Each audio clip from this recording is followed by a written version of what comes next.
தமிழக வெற்றிக் கழகம் 92 இடங்களில் முன்னிலை வகித்து வரும் நிலையில் இது குறித்த கருத்துக்களை நம்முடன் பகிர்ந்து கொள்வதற்காக தாவேக ஆதரவாளர் பிரவீன் காந்தி இணைப்பில் இருக்கிறார். வணக்கம் சார். தமிழக வெற்றிக் கழகம் போட்டியிட்டு இருக்கக்கூடிய முதல் சட்டமன்ற தேர்தலிலேயே இத்தனை தொகுதிகளில் வாக்கு முன்னிலையில இருக்காங்க. இதை நீங்க எப்படி பாக்குறீங்க?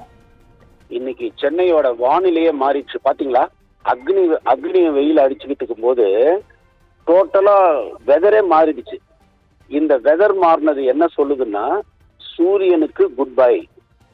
காலையில வாக்கு என்ன ஆரம்பிச்சதுல இருந்து இங்க பாத்தீங்கன்னா அப்படியே டோட்டலா வெதரே மாறி சட்டென்று மாறுது வானிலை அப்படிங்கிற மாதிரி டோட்டல் அரசியல்ல 75 வருஷமா யாராலையும் அசைக்கவே முடியாதுன்னு இருந்த அந்த அரசியல் அமைப்பையே இது மாத்திருக்குன்னா, அப்ப மக்கள் ரொம்ப நாளா எதிர்பார்த்திருக்காங்க.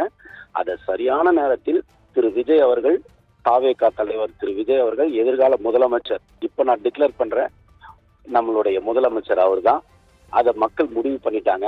இது எப்போ நடந்ததுனாங்க, இந்த மாயாஜாலம் கடந்த ஒரு 10 நாள்ல தான் இது நடந்தது. மக்களோட எழுச்சி, ஏன்னா தபால் ஓட்டுல பாத்தீங்கன்னா கம்மியா தான் இருந்திருக்கு. தபால் ஓட்டு ஒரு 10 நாளைக்கு முன்னாடியே போட்டிருக்காங்க.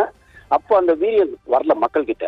அந்த கடைசி 10 நாள்ல திரு விஜய் அவர்கள் மேல போர்ஸா மக்கள் கிட்ட சந்திச்சதுல மக்கள் ஒரு முடிவு எடுத்து இந்த மாற்றத்தை கொண்டு வரணும்னு கொண்டு வந்திருக்காங்க. இது சிறப்பான மாற்றம்.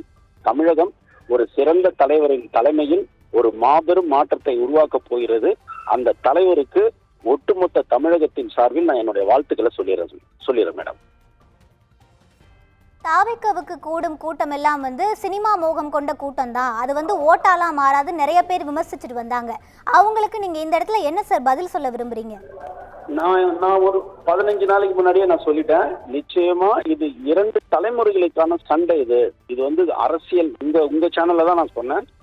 2 தலைமுறை, அதாவது இளைய தலைமுறை, ஓய்வு எடுத்திருக்கும் பழைய தலைமுறை, அதாவது இரட்டையில தான் வேணும், உதயசூரியன் தான் வேணும் அப்படின்னு இருக்கிற அவங்களுக்கும், இல்ல மாற்றம் வேணுன்ற இளைய தலைமுறைக்கும் இளைப்பாறிய தலைமுறைக்குமான இந்த சண்டையில பாத்தீங்கன்னா கடைசியில இளைய தலைமுறை வெற்றி பெற்றது. இது சினிமாக்காரரா இருக்கிறதுல என்ன ஒரு பிளஸ்னா மேடம், மக்களுக்கு தெரியாத ஒருத்தருக்கு ஓட்டு போட மாட்டோம். இப்போ நீங்க சீமானை எடுத்துங்க. சீமான் இவ்வளோ போராடியும் சீமானுக்கு ஏன் அந்த அங்கீகாரம் கிடைக்கலன்னா, அரசியல் என்றாலே அந்த நபர் எனக்கு தெரிந்திருக்க வேண்டும்ங்கிறது அடிப்படை குவாலிட்டியா இருக்கு.